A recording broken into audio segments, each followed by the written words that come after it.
సంవత్సరంలో మంచి సీజన్లో ఈ గేటు పోవడము రైతులకు చాలా బాధాకరం.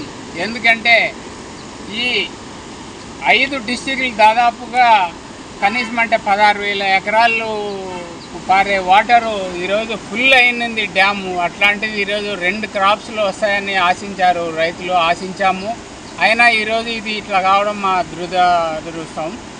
ముఖ్యంగా ఇది ప్లెజర్కో మళ్ళీ ఎలా ఇదైంది అనేది వాళ్ళకి తెలుసు. కానీ ముఖ్యంగా 19వ గేటు డ్యామేజ్ అయిపోయింది. ఇది అట్లనే ఇప్పుడు నీళ్ళు ఉంటే కూడా కూర్చోపెడతామని అన్నారు. ఇప్పుడు అడిగితే మేము కొంతమంది ఇంజనీర్లు అది 2-3 రోజుల్లో కూర్చుంటుందని అంటున్నారు. ఇలానే ఒకదాని మీద ఒకటి 5 అడుగులు 4 చేసి కూర్చోపెట్టి ఫుల్ ఈ సంవత్సరానికి ఫిలప్ చేస్తామని చెప్పారు.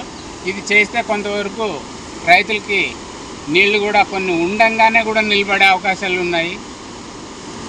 ఈరోజు మళ్ళా ఇదంతా చూసాం. మేము మా సెక్రటరీ గారిని కలిసాము. సెక్రటరీ గారికి కూడా మేము ఒక రిప్రజెంటేషన్ ఇచ్చాము. ఇచ్చి ఇంకా ఈరోజు మా ఎల్ఎల్సికి నీళ్లు చాలా 650 బౌండరీకి వచ్చేది ఉంది. అయినా 250 నుంచి 320 వస్తుంది.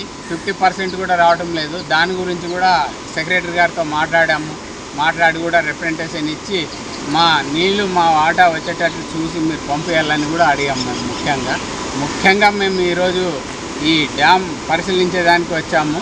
అలానే కలిసాము కూడా సెక్రటరీ గారిని ఆఫీస్. నా పేరు సాయిబాబు, ఎల్ఎల్సి నీటి వాటా పరిరక్షణ కమిటీ సభ్యులు, కర్నూలు జిల్లా తెలుగు రైతు అధికార ప్రతినిధి. నా